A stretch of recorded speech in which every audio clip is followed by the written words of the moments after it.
Okay, so I just want to first put out there that I clearly am no scientist, so I have zero knowledge to whether or not we are going to have a flip.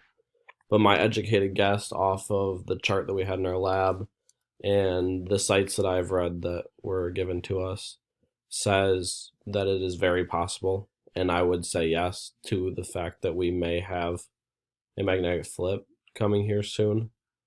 Um, One of the sites that I read said that all the numbers were kind of all jumbled and it's all out of whack.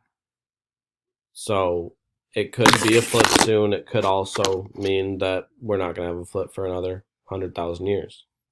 Um, with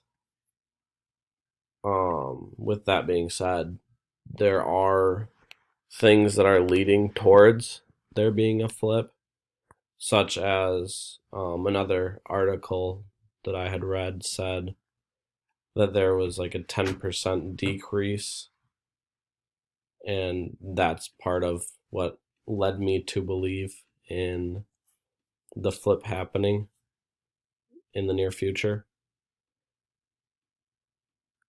Um, there's personally, I don't know, and I don't think that I fully understand the big picture for the magnetic field. But from what I've learned this week and from what I've learned in high school, um, I believe that a magnetic flip is possible in the near future.